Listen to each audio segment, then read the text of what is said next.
Սրանք մի կողմից ձախողում են փոխշահավետ, կրկնում են փոխշահավետ ինստիտուցիոնալ կապեր ստեղծել է Արևմուտքի հետ, իսկ մյուս կողմից փչացնում փոխադարձ հարգանքի վրա կառուցված հարաբերությունները Ռուսաստանի հետ։ Մինչդեռ արտաքին քաղաքականությունը չպետք է վերածվի այլ երկրների հետ այնպիսի հարաբերությունների, երբ քո երկրի տարածքում ուրիշները միայն սեփական կենսական շահերն են առաջ մղում, թքած ունենալով քո իսկ շահերի վրա։ Սա արդեն արտաքին քաղաքականություն չէ, այլ օտար շահերի սպասարկմամբ արտաքին թելադրանքի ընդունում։ Եկեք նայենք այսօրվա կամ ինչպես սրանք են սիրում կրկնել իրական Հայաստանին։ Աշխարհակական առումով մենք մեկուսացած ենք։ Ռուսաստանի հետ հարաբերությունների ճգնաժամը թաքցվում է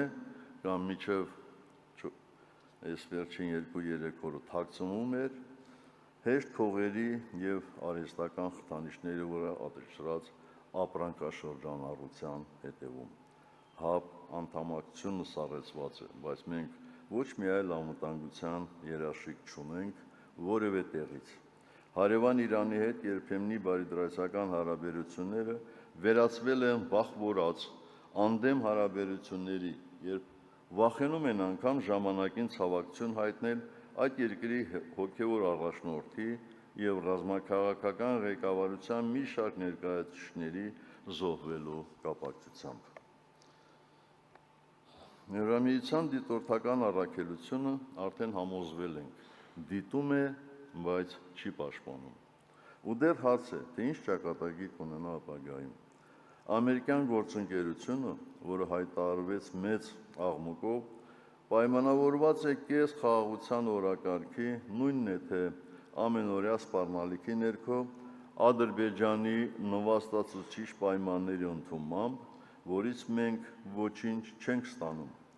Փոխարենը մեր իսկ ինքնիշխան համարվող տարածքում հայտնվում ենք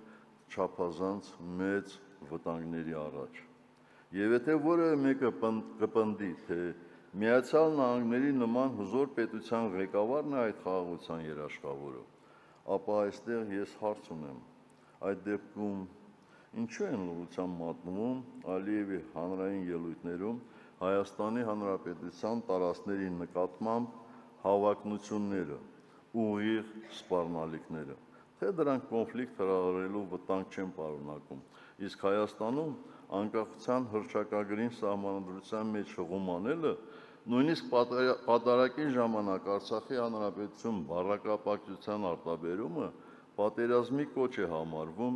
որոշ անմեղսունակ վախկոտների համար։ Այսպես շարունակվելու դեպքում չի բացառվում, որ որոշ ժամանակ հետո արգելվելու է արտաբերել նաև Հայաստանի Հանրապետության բառակապակցությունը, փոխարենը ոչ կոնֆլիկտային է համարվելու Արևմտյան Ադրբեջանը, բա հո խաղաղությունը հարվածի տակ չեն դնելու։ Միգուցե սա մի քիչ չափազանցություն է, բայց ցավոք սրտի այս 8 տարիների ընթացքում մենք տեսանք գործողություններ, տեսանք երևույթներ, որ որևէ պարագայում մինչ այդ մենք չէինք կարող պատկերացնել։ Հարգելի գործընկերներ, նախորդ համագումարից հետո մինչև օրս ընդդիմության դիրքերից մենք շարունակում ենք պայքարել ընդդեմ այն գործընթացի, որ ներկայիս կառավարիչները աղյուս առ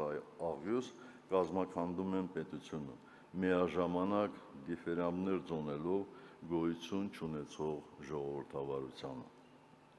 Այսօր կուսակցության հերթական համագումարում մենք պարտավոր ենք հաշվետու լինել, խոսել ինչպես անցած տարիներին մեր առջև դրված ներկուսակցական խնդիրների լուծման ուղղությամբ կատարված աշխատանքի,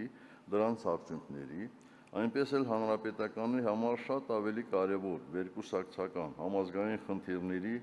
ու մտահոգությունների, դրանց հաղթահարման ուղղությամբ նաև մեր մասնակցությամբ իրականացված քայլերի, մեր սխալների ու ձեռքբերումների եւ որ կարևոր է հետագա անելիքների մասին